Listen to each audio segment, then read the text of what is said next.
Welcome to the Deep Dive, where we take your curiosity and your source materials and extract the knowledge you need without all the overwhelm. And today, we are definitely diving deep. We're looking into some, let's say, challenging territory. Our listener sent us Robert S. Simon's book, Bad Men Do What Good Men Dream. Right. A forensic psychiatrist eliminates the darker side of human behavior. Quite the title. It is. And Simon's background is key here. He's both a forensic and a treating psychiatrist. So he brings this kind of dual perspective to why people do what they do. The good and, yeah, the darker stuff, too. Exactly. So our mission for you today, our listener, is to really unpack this complex landscape of human behavior. We want to get a more nuanced understanding of, the potential for good and bad that exists inside people. Explore those murky motivations behind really antisocial actions and just grapple with the complexities of understanding it all and maybe how we address it. Yeah. Okay, let's get into it. Simon kicks off with this really fundamental idea. Good and bad. There aren't fixed categories, are they? Not at all. He sees it much more like a continuum. Think about combat, for instance. Yeah. The same person might act heroically 1 minute and then maybe out of sheer terror, cowardly the next. Yeah, it totally depends on the circumstances. It's a sliding scale. That fluidity is really central to his argument. He even gives this pretty stark example of a sadistic concentration camp guard. Oh, yeah? Yeah, who, after the war, in peacetime, actually became a police officer. Respected, apparently, though also feared. Wow. So the underlying tendencies, maybe, they didn't just disappear. Exactly. The environment changed, so the expression of those tendencies changed dramatically, but maybe not the core impulse. Okay, and this is where it gets really interesting, I think. Simon argues the difference between, quote, good people and bad people. It's often just a matter of degree. And crucially, the ability to actually act on those darker impulses, or maybe the failure to stop yourself. Right. It's about translating thought into action. He emphasizes that while, the extreme compulsive fantasies of a serial killer are rare, most of us, maybe all of us, have some level of hostility, aggression, even sadistic thoughts sometimes. It's kind of uncomfortable to think about, isn't it? That it's universal. It really is. And he quotes Dr. Thomas G. Guthiel, another forensic psychiatrist, who said something like, "There, but for the grace of better defenses, go I." That hits hard. It's a sobering thought. It suggests that potential is within many of us, and it's our psychological defenses, our internal control that usually prevent it from coming out in destructive ways. So how solid are those defenses, Makes you wonder. It does. Now, you mentioned Simon brings these two perspectives, forensic and treating psychiatry. How do those different viewpoints help us understand this darker side? Well, the forensic angle is often about evaluation, right, within the legal system, assessing criminal behavior, sanity, competency. Is this person fit to stand trial? Things like that. Focused on the law, the accountability. Precisely. Whereas treating psychiatry digs more into the why. It explores the links between someone's internal struggles, their symptoms, and their destructive actions. The goal there is, ideally, to reduce suffering, to move towards what Freud famously called ordinary human unhappiness, instead of, crippling neurotic misery. Ordinary human unhappiness. It sounds better than the alternative, I guess. Definitely. It's about understanding the roots and finding ways to manage those impulses. Okay, can you give an example? How might these two perspectives look at the same behavior differently? Sure. Simon uses exhibitionism as an example. From a forensic perspective, you'd ask, did they expose themselves intentionally? Did they know it was wrong legally? What was their mental state at that moment? Right, the facts for the court. Yeah. And you might see someone who feels maybe inadequate, especially around women, not outwardly aggressive, maybe even passive. The act of exposing themselves becomes this, twisted way to flip that feeling, to get a shocked reaction that gives them a fleeting sense of power. Okay, I get the forensic part. How does the treating psychiatrist add to that? What's the deeper layer? The treating psychiatrist looks at what happens next. Say the person stops the exhibitionism, maybe they come into therapy. Simon notes they might then become really anxious or depressed. Ah, so the symptom changes. Exactly. Those feelings, the anxiety, the depression, become the focus. They reveal the underlying conflicts that the acting out was maybe masking or channeling. The goal then is to help the person face those internal struggles directly rather than acting them out harmfully, finding a more adaptive way to handle their unhappiness. Okay. This leads to something really disturbing Simon brings up, how seemingly normal people can do horrific things. The Nazi executioners going home to their families. It's almost impossible to wrap your head around. Is it just mental illness? Is that the explanation? Simon argues no. Not solely. While mental illness can play a role, he doesn't think it explains the sheer scale of ordinary people participating in mass atrocities. He points to things like failures of empathy, Lack of empathy. a profound inability to connect with the suffering of others, and also excesses of projection, where people basically dump their own unacceptable feelings onto another group. So they see the victims as not human. Essentially, yes, That's- as detestable, non-human objects. It's a psychological maneuver that makes the unthinkable possible. It allows ordinary people to participate in extraordinary evil. Where does that capacity even come from? Simon touches on innate self-centeredness. Is that like a core human flaw he's suggesting? He raises it as a challenging question. Could some evil stem from a fundamental self-centeredness? Maybe it's linked to our survival instinct, but twisted prioritizing ourselves to the point where others just don't register as fully human, equally worthy. So extreme self-centeredness leads to contempt for others. That's the idea he explores. An overvaluation of the self, a devaluation of the other. He admits, though, that our current psychiatric models don't fully capture how someone gets to that point where that lethal self-centeredness just overrides basic decency. It's a really profound question about human nature, isn't it? It really is. Unsettling. It makes you think about those impulses in everyone, even if they don't go to such extremes. Simon even shares a story about a psychiatrist, right, who felt tempted to take something from a patient. Yeah, it's a powerful anecdote. She linked it to a recent loss in her own life, a subconscious need for nurturing. It highlights that these vulnerabilities, these needs, they're universal, even in helping professionals. Nobody's immune. That line between us and them feels pretty blurry sometimes. It really underscores our shared humanity, the vulnerable parts, too. And this leads to his point about confronting our own dark side. He quotes John, "For you shall know the truth, and the truth shall make you free." What's the connection there? Simon's point is that it's better to face these darker aspects within ourselves, to understand them, work through them, rather than letting them fester unseen and potentially erupt destructively. So self-knowledge as a form of prevention. In a way, yes. It's not always easy, maybe not always possible for everyone to that depth, but it offers the chance to manage those impulses constructively. Understanding our own potential for negativity is maybe the first step towards not letting it control us or harm others. Okay. Now, Simon then gives some really chilling examples of people who seemed totally ordinary but committed horrific crimes. This hiding in plain sight thing. Let's talk about Dennis Rader, the BTK killer. His case is just mind-boggling. Rader is almost the poster child for this disturbing duality, outwardly. He was Mr. Normal in Wichita, Kansas. Worked for a security company, census taker, animal control. Involved in his church, right? Like president of the council. Exactly. Church president, zoning board, even a Cub Scout leader, a family man. But underneath, for decades, he was BTK bind, torture, kill. He confessed to murdering 10 people. And he taunted the police, sent letters. Yes, letters, packages, even dolls bound in plastic suggesting the name BTK himself. The level of compartmentalization, the sheer deception maintained for so long, it's deeply unsettling. How does someone do that? Live that double life? And then there's Alexander Petrushkin, the chessboard killer. Another example of seeming mundanity hiding extreme violence. Petrushkin worked as a grocery store clerk in Moscow for over a decade, arrested in 2007, charged with 49 murders. And he had a goal, didn't he? Something about a chessboard. Chillingly, yes. He told the court he planned 64 murders, one for each square, on an imaginary chessboard. Again, this hidden, meticulous planning of horrific acts beneath a completely ordinary surface. It's terrifying. And we can't not mention John Wayne Gacy, the clown persona, the community involvement. Gacy takes it to another level. Building contractor, married twice, active in civic groups, even named outstanding member by the Jaycees. And he was Pogo the Clown, visited sick kids in hospitals, even got photographed with the First Lady, Rosalind Carter. Unbelievable, right?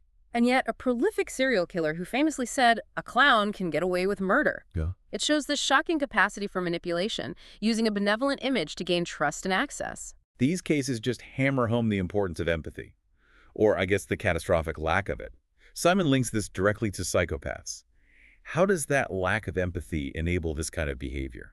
Empathy is fundamental, right? Understanding and sharing others' feelings keeps us connected, keeps society functioning.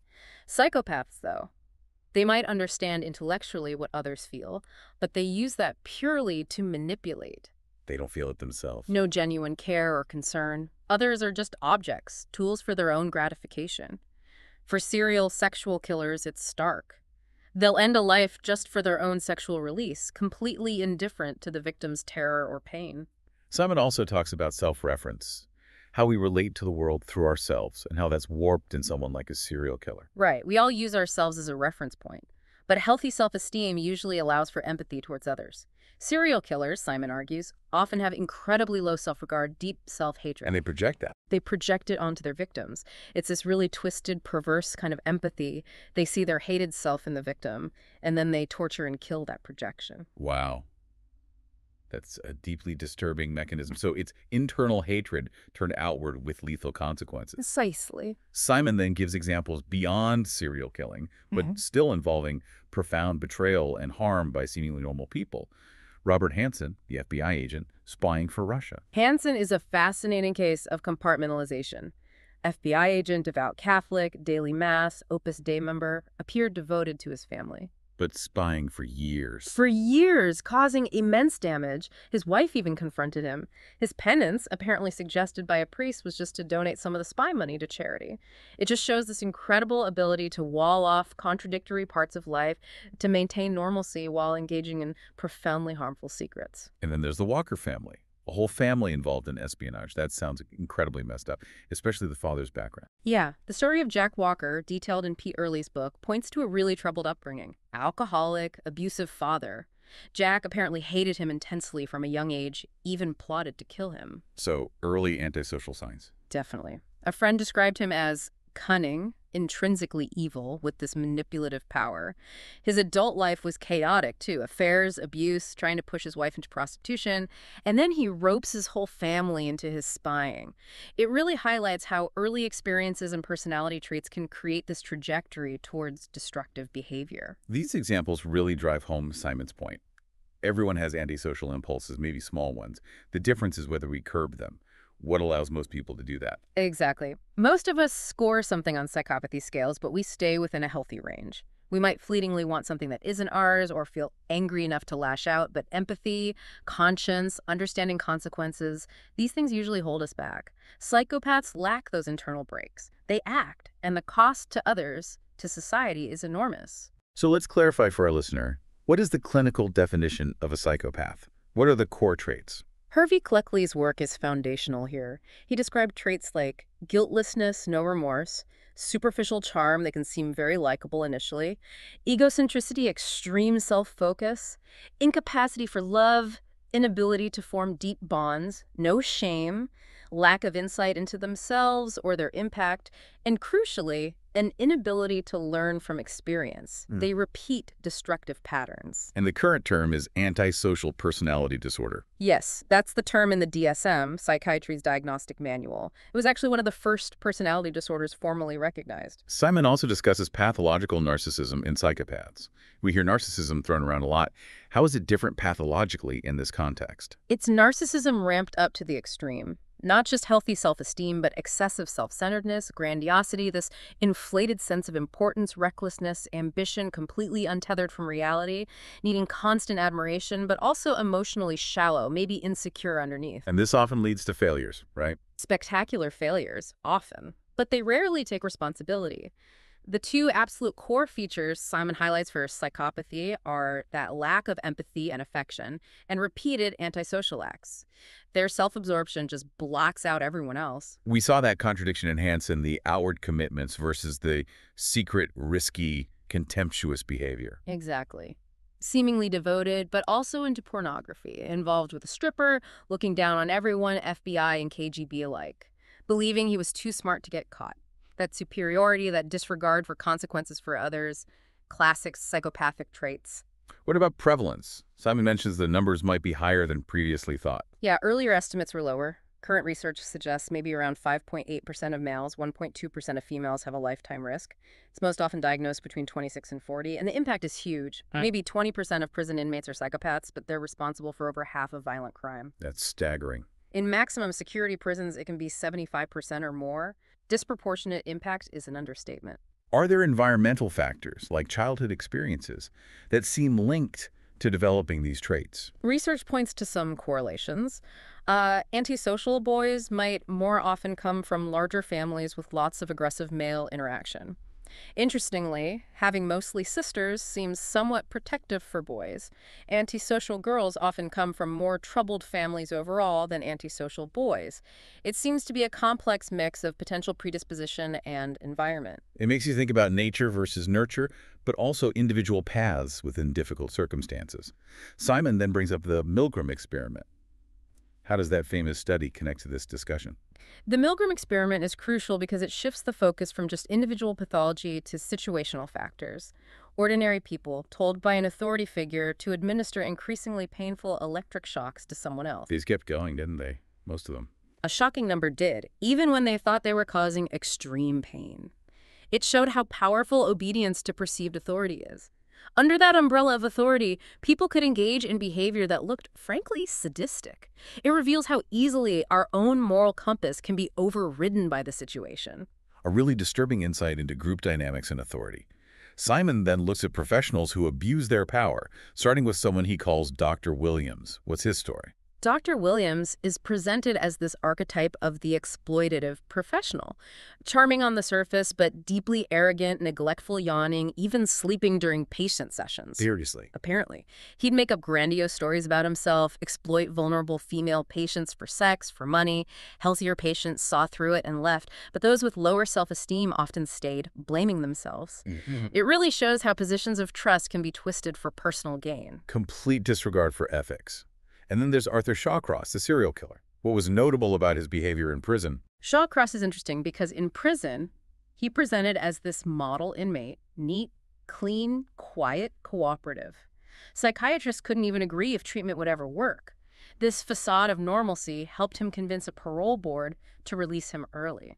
So institutional behavior isn't always a reliable indicator. Not necessarily, especially with skilled manipulators. It shows how hard it is to assess true change or future risk in some individuals. Simon contrasts him with Virginia McGinnis, the ice lady. Her case sounds different, maybe more calculated. McGinnis operated much more quietly than Shawcross. Several suspicious deaths around her went largely uninvestigated for a while. What brought her down was the death of a house guest supposedly fell off a cliff. But there is more to it. Oh, yeah. McGinnis had taken out a life insurance policy on the guest the day before. Evidence later showed this pattern of remorseless, treacherous behavior. The jury called her the Ice Lady. She fit Cleckley's mask of sanity perfectly, appeared normal but was cold, calculating, psychopathic underneath. Chilling. These cases really highlight the challenge. Yeah. Which leads to the question, are psychopaths treatable? What's the prognosis? Historically and largely still, the prognosis is poor. Psychopaths often fear intimacy, they reject criticism, resent authority, resist attempts to change their behavior. Trust is fundamental to therapy, and they struggle immensely with that, often because of chaotic, inconsistent upbringings. It makes forming a therapeutic alliance, which is essential for change, incredibly difficult. He also talks about severely deprived childhoods leading to more than just, say, developmental delays. What kind of behaviors emerge? Right, it's often more active delinquency. Things like cruelty to animals, setting fires, truancy, running away, forcing sexual activity on others. These can be early warning signs. While some kids with ADHD or conduct disorder might show some acting out, the key difference, Simon notes, in severely deprived kids is often a profound lack of age-appropriate empathy and conscious precursors to antisocial personality disorder. Disturbing. This leads to the example of Henry Hubbard, the police officer rapist at Torrey Pines Beach. His normal appearance is particularly jarring given his job. Hubbard's case is deeply unsettling. A police officer, someone meant to protect people, featured in a documentary about cops, former minor league baseball player, revealed as a vicious serial rapist. And his colleagues were shocked. Totally shocked. He seemed normal. It just underscores how predators can blend in, even in positions of authority where we assume integrity. Outward appearance tells you so little sometimes. Simon then focuses on rape, arguing it's often about power and control, not just sex. He uses statistics to back this up. What kind of data supports that view? The FBI stats are pretty compelling. A majority of arrested rapists have prior records, often for other violent crimes, assault, robbery, even homicide. Rape often happens during other crimes. Suggesting it's part of a larger pattern of violence and domination. Exactly. Plus, the age of offenders, the use of weapons, the risk of the victim being killed, high recidivism rates, it all points towards ingrained patterns of violence where sex is used as a weapon of control rather than being purely about sexual desire. He gets into the inner world of rapists, which is hard to hear. Humiliation, harm, pleasure derived from the victim's suffering. It's a dark place. For many, the core motivation is to humiliate and harm. The victim's pain and fear become linked to the rapist's sense of power and even sexual gratification. Compliance doesn't stop it. It can actually escalate the aggression. It's a vicious cycle. Simon stresses there's no single profile, but this theme of power, control, and deriving pleasure from suffering is often central. He describes a couple of types, the sadistic rapist. This type is characterized by verbal abuse, escalating aggression, often using objects to hurt and humiliate. The violence is frequently focused on sexually significant body parts.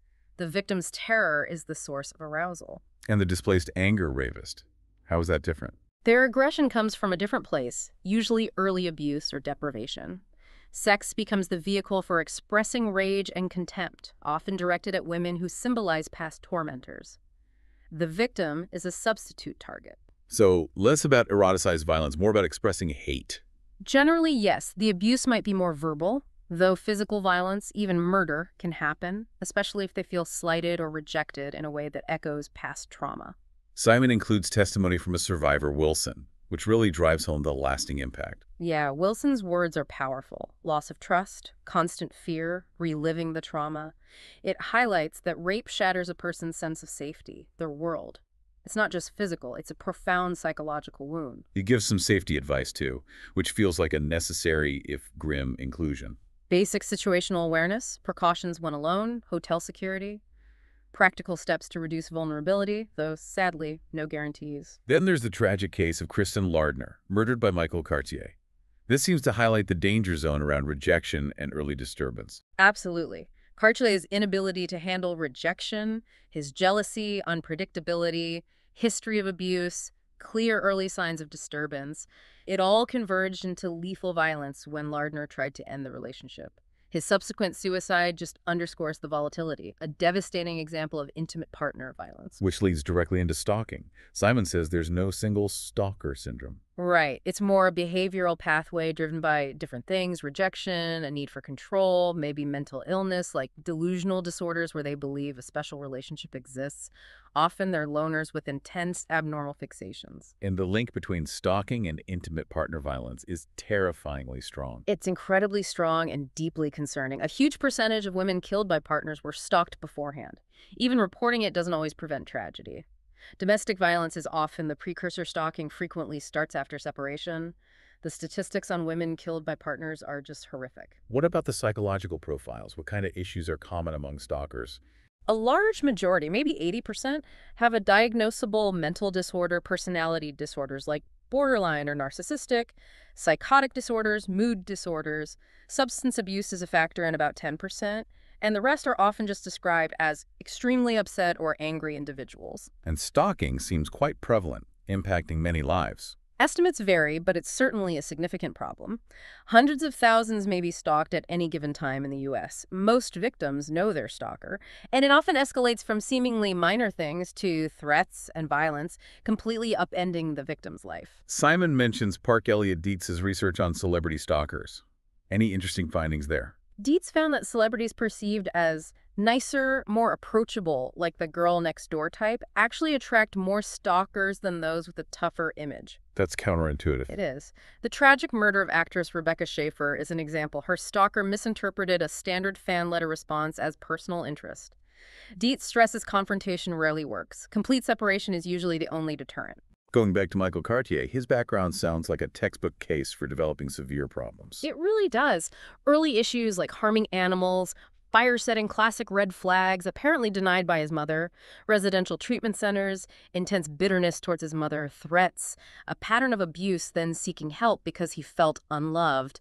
It's a tragic picture of early trauma and disturbance spiraling into violence. Simon briefly mentions borderline personality disorder, those extreme shifts in perception. How does that connect? BPD involves intense emotional instability and chaotic relationships. Someone with BPD might idealize a partner intensely, then switch to venomous hatred if they feel rejected or abandoned.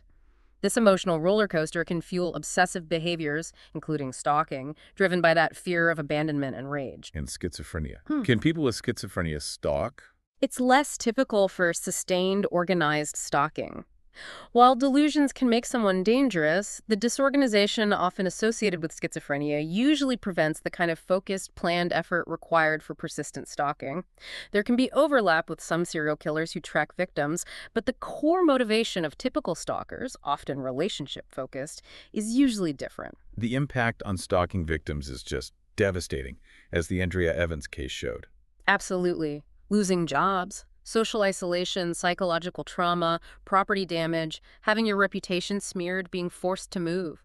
Andrea Evans had to give up her career and her city because of a stalker sending threats written in blood. It shows the extreme fear and life disruption it causes. Okay, shifting slightly now to workplace violence.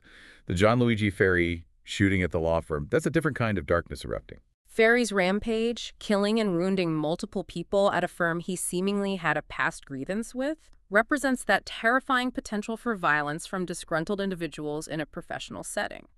While statistically rare compared to other violence, these incidents are shocking because they shatter the feeling of safety at work. And Simon gives other examples, like Joseph Harris and Thomas McIlvaine, disgruntled former employees seeking revenge. Yes. Harris killing his supervisor after being fired for threats, McIlvaine vowing revenge after being fired and having a history of violence. These cases underscore the danger when grievances fester and warning signs are ignored. What about safety for professionals, especially mental health workers? They do face risks. Precautions like secure office layouts, communication protocols, de-escalation training are important. The murder of psychiatrist Brian Buss by a patient is a tragic reminder of the potential danger. And Simon notes violence is also increasing in other settings, like ERs and politically motivated attacks, like against abortion clinics. Right, it's not just disgruntled employees. Frustrated patients attacking staff, extremist groups targeting clinics and doctors. Workplace violence has diverse and sometimes ideologically driven motivations. The murders of Doctors Gunn and Britton are stark examples of that. He presents a 10-point profile for workplace violence risk. Can you touch on maybe the first couple of key points? Sure. The first is disgruntled, holding major grievances, feeling wronged by the employer, maybe a history of absences or discipline. James Huberty, the McDonald's shooter, fits this extreme bitterness before his attack. The second is disturbed, showing signs of mental disturbance, diagnosed or identified later. Edward Mann, who attacked IBM, had depression and delusional disorder. But it's crucial to remember, right, that most people with mental illness are not violent. Absolutely critical. Simon stresses that. A history of prior violence and current substance abuse are much stronger predictors. However, mental illness can contribute to a downward spiral. Poor performance, criticism, anger, potentially leading to violence if the underlying issues aren't addressed. He contrasts Joseph Wesbecker with Ferry. Wesbecker had known issues beforehand. Yes, unlike Ferry, Wesbecker had a documented history of violent tendencies and mental health problems before his shooting spree at Standard Gravure. Coworkers saw changes, his interest in violent magazines. Similarly, Patrick Henry Sherrill, the Oklahoma post office shooter, had suspensions, was seen as angry and incompetent, feared mental illness himself. Warning signs were there, in retrospect at least. Simon also tackles the media violence debate. What's his perspective? He acknowledges the thousands of studies showing a correlation between kids watching violence and being more aggressive, but he cautions against blaming media alone. He points to a whole host of other factors: parenting changes, divorce, substance abuse, gun availability, community breakdown, child abuse. It's complex. And he includes Stanton Samino's counterargument. Yeah, Samino argues TV doesn't create criminals. He thinks the root is more in American individualism, allowing people with already deviant views to act out, blaming others instead of taking responsibility. Simon then connects job loss, referencing Freud's point about work and love being central to life, to potential violence. Losing a job can be a huge psychological blow, hitting self-worth, identity. For most, it's devastating but manageable. But for a small minority, especially if they're already fragile, it can be the trigger for extreme actions, violence towards the workplace, or sometimes, tragically, suicide. Workplace violence can even be a kind of staged suicide. He also mentions the high suicide rate among police officers. Yeah, linked to the constant exposure to trauma, violence, the dark side of life, which can lead to depression, PTSD, and tragically higher suicide rates. So bottom line for assessing risk, what are the most reliable signs? Past violence and specific threats. Simon emphasizes these are the most reliable indicators. Identifying and acting on these warnings is key to prevention. Okay, now we move into really complex territory. Multiple personality disorder or dissociative identity disorder, DID, in crime. Simon calls it a real whodunit. Yeah. Did D cases raise fundamental questions about who is responsible when different personality states or alters commit crimes? He starts with that strange case of Sarah in Wisconsin. Right, she testified that an alter, Jennifer, committed the rape against the body, and Sarah herself didn't remember it. Exactly. And neighbors apparently saw another alter, Franny, interacting with the accused man beforehand, even telling him about Sarah's condition. It just throws all the usual legal assumptions about consciousness and responsibility into chaos. Given that DD is often linked to severe childhood trauma, how common is child abuse? Simon sees it as a major factor. Child abuse is tragically common and likely vastly underreported. Experts agree the official numbers don't capture the full extent. And yes, it's seen as a major contributing factor to many psychological issues, including the extreme dissociation seen in DD. Simon talks about the cycle of abuse and identification with the aggressor. How does that work? It's a defense mechanism. To cope with feeling helpless, an abused child might unconsciously start modeling the abuser's behavior, adopting their attitudes. It's a way to feel powerful instead of victimized. They might even internalize blame. It can tragically lead to them perpetuating abuse later or engaging in self-destructive behaviors. Those lines, "those to whom evil is done do evil in return," capture it starkly. He also mentions parents who are inconsistently loving and abusive. Why is that particularly damaging? That inconsistency is incredibly confusing and destabilizing for a child. They never know what to expect, creating constant anxiety and undermining their ability to form a secure sense of self or trust. This emotional whiplash can really fuel dissociation as a way to cope. He uses the term soul murder in relation to DD. What does that signify? Soul murder refers to the profound psychological destruction caused by extreme systematic abuse, essentially obliterating the child's core sense of self. Simon suggests this is the kind of trauma found in the background of almost all DID cases, like 97% report severe childhood abuse. The other few percent might involve an innate capacity to dissociate or other overwhelming life-threatening experiences. So how does DDIE actually develop? What's the process? It's seen as an extreme coping mechanism. Faced with inescapable trauma, the child mentally escapes. They dissociate. This might involve intense focus, feeling like they're floating outside their body, and fundamentally splitting off traumatic memories, overwhelming emotions, even aspects of their identity into separate states, the alters. So each alter holds different parts of the experience. Often, yes. Different alters might hold different memories, emotions, or serve different functions, like being a protector or holding the pain, as a way to manage the otherwise unbearable reality. He differentiates dissociation from repression and suppression. That's the key difference. Think of dissociation as a more horizontal split memory and feeling are walled off, compartmentalized, but potentially accessible later. Repression is more vertical. Unacceptable thoughts, feelings are pushed down out of conscious awareness entirely. Suppression is consciously trying not to think about something. Dissociation is an unconscious, more radical separation. He shares a case of a woman adopted early who developed DAD, recalling abuse later. It shows how deep early trauma runs. Yes, it underscores that trauma, even pre-verbal, can have profound long-term effects that manifest later through dissociative symptoms like alters and amnesia. The legal side must be a nightmare.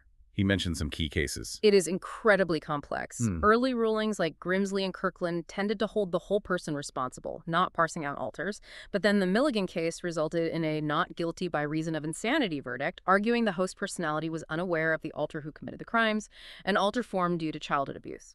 It highlights the ongoing struggle to fit DID into existing legal frameworks of intent. What are the challenges for forensic examiners trying to assess these claims in court? Huge challenges.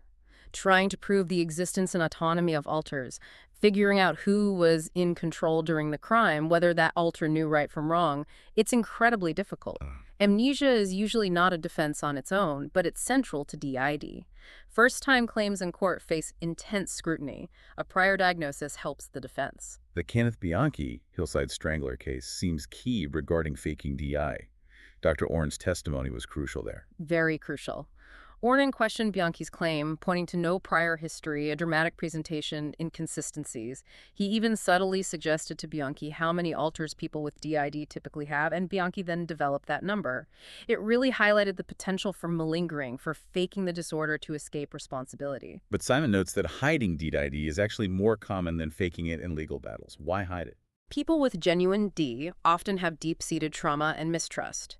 They might fear disbelief, judgment, or being re-traumatized. Alters themselves might actively conceal their existence from each other or outsiders. Plus, the stress of the legal process can worsen symptoms, sometimes even mimicking psychosis, leading to misdiagnosis. And hypnosis seems like a risky tool here. Very risky. While it might occasionally help access dissociated material, hypnosis dramatically increases suggestibility.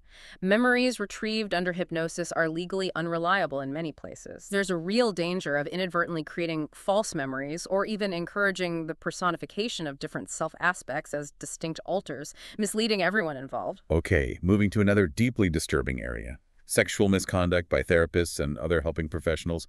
The ultimate betrayal, Simon calls it. It truly is. It violates the fundamental trust and the core ethical principle, do no harm. Exploiting vulnerability for personal gain in that context is a profound abuse of power. He recounts the Barbara Noel case involving Dr. Jules Masserman, a huge name in psychiatry. That must have sent shockwaves. Absolutely. Masserman was a former president of the American Psychiatric Association. Noel admitted she woke up during drug-assisted therapy to find him sexually assaulting her. Her struggle to be believed, given his stature, was immense. Eventually, she and others settled out of court, and he lost his license and faced censure. It exposed the potential for abuse even at the highest levels. And the Lozano v. Bean-Bayad case sounds incredibly messy, with allegations of regression, an affair, and a patient's death. A very sensational case. Lozano's family sued his Harvard psychiatrist, alleging unorthodox therapy led to severe regression and an affair before his death. They pointed to strange items like flashcards. She denied everything, claimed he died of an accidental overdose, perhaps out of revenge after therapy ended, and noted his prior suicide attempts. Extremely complex and contested. These cases just highlight the intense vulnerability and the power dynamic that, quote, they put God to your head. It captures it perfectly. The idealization, the dependency clients can feel towards therapists. It makes them incredibly susceptible. This isn't limited to therapy either. Simon notes similar dynamics can occur in other fiduciary relationships, like with lawyers, especially when clients are distressed. Consent under such circumstances is essentially meaningless. How can therapists misuse transference, those strong feelings patients develop? Transference is normal. Patients project feelings from past relationships onto the therapist. A good therapist understands this, explores it therapeutically. An unethical one might take those feelings, love, dependency, at face value, or worse, exploit them. Even if they don't fully grasp the theory, the feelings are there and the potential for misuse exists in any therapy. So maintaining boundaries is critical. Where do these rules come from? They evolved from psychoanalysis. Freud strongly disapproved of therapist-patient sex. Professional ethics codes and laws have further defined these boundaries. No dual relationships, like being friends or business partners, maintain professionalism, and an absolute ban on sexual intimacy. The statistics on therapist abuse are pretty sobering. They are depressingly high. A significant minority of therapists admit to sexual contact. An estimate suggests 7–12% of patients experience sexual exploitation, with even more facing other boundary violations. Many victims, especially incest survivors, see multiple therapists before finding real help. And childhood abuse makes people more vulnerable to this later. Yes, tragically.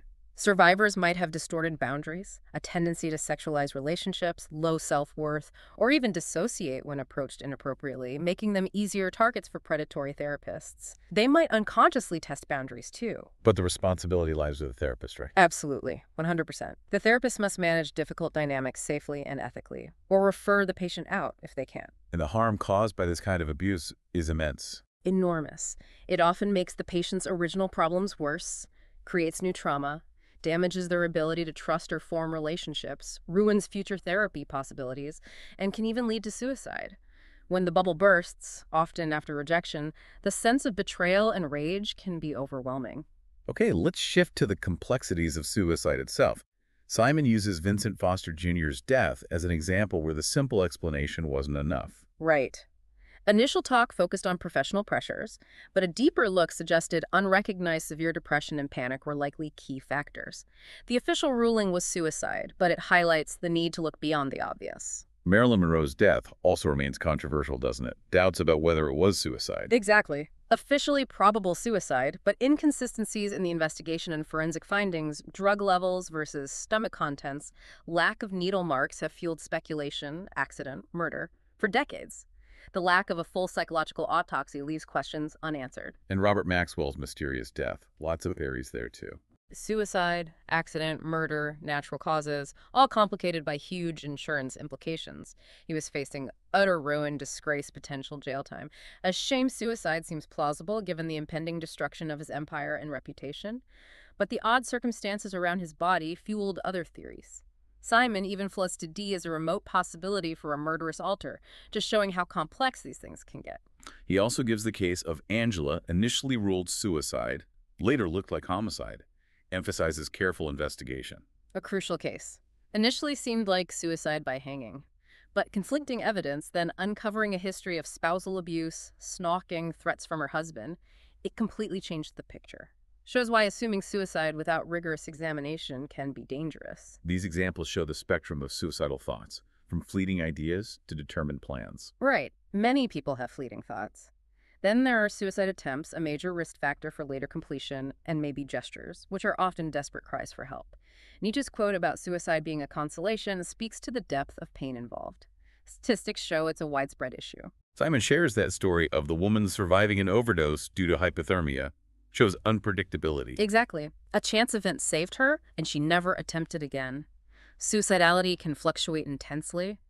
While prior attempts are a risk, the desire to die isn't always constant. Forensic psychiatrists play a role here, doing psychological autopsies for legal purposes. What's involved? Yes, they try to reconstruct the person's mental state leading up to death to help determine intent, especially for legal or insurance reasons. It involves interviewing family, friends, doctors, reviewing records, trying to understand their mindset retrospectively.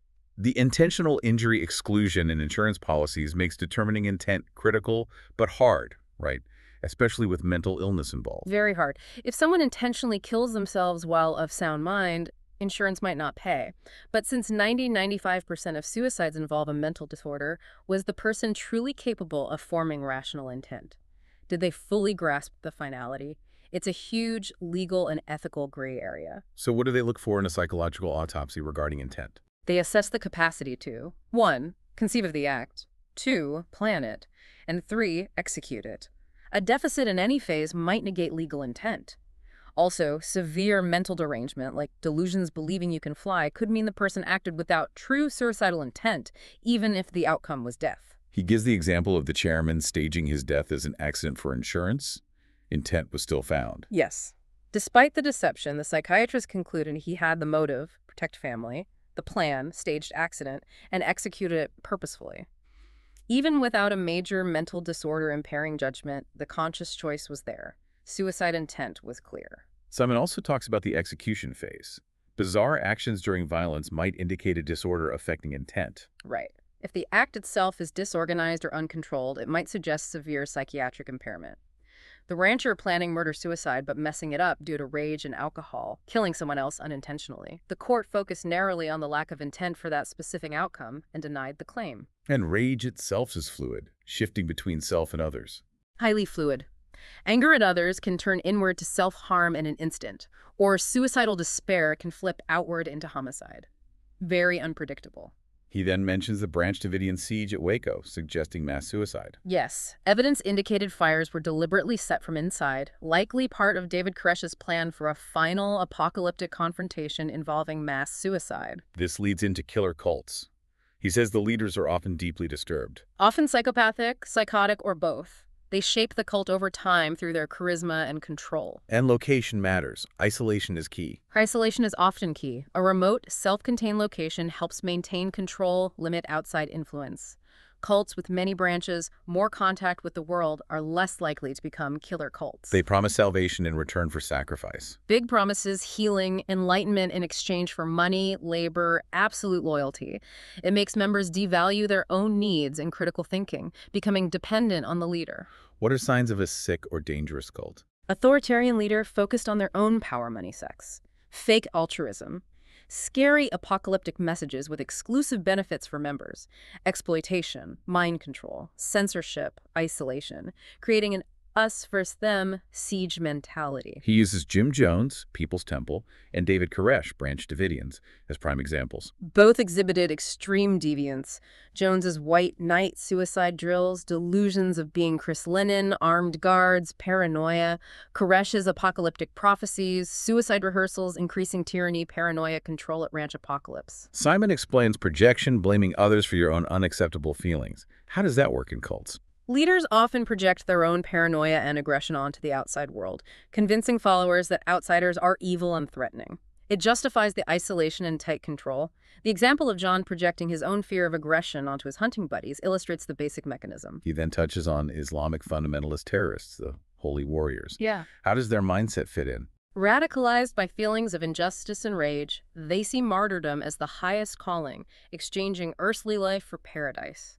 Their acts, horrific to outsiders, are seen by them as righteous.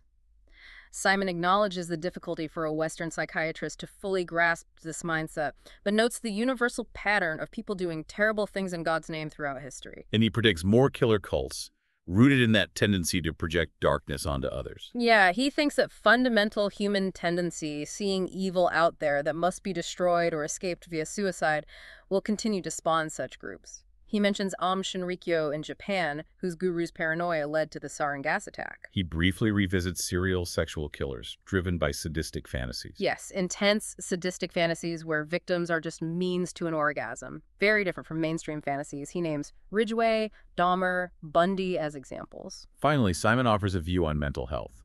What characterizes a healthy person? Quoting Emerson on luck, he lists things like self-acceptance, not needing constant approval, a stable sense of self with mostly good memories, no extreme grandiosity or self-loathing, accepting flaws, having a fair moral compass, handling guilt constructively, having a conscience aligned with values. This contrasts with those who internalize negative parental figures due to abuse, leading to painful repetitions. Wow. Okay. That was certainly a deep dive into some profoundly dark aspects of human behavior, drawing heavily on Robert Simon's work. We've covered a huge amount of difficult ground. We really have. From that spectrum of good and bad to extreme violence, psychopathy, DID, professional misconduct, suicide, cults, it's a lot. And it's so important to repeat. The point isn't to excuse any of this terrible behavior. Not at all. No, it's about trying to gain a more complete, maybe more honest picture of human potential. The good, the bad, and everything in between. Understanding that darkness doesn't mean accepting it. So, for you, our listener, as you process all this, maybe think about the subtle ways these ideas, empathy, or the lack of it, self-centeredness, projection, that potential for light and dark play out. In your own life, maybe, or just in the world you observe. Yeah, what are the bigger implications for society if we have a clearer understanding, even if it's uncomfortable, of these complex parts of human nature? Something to chew on. Definitely. We encourage you to keep thinking about it and maybe check out Simon's book if this dive has sparked your interest.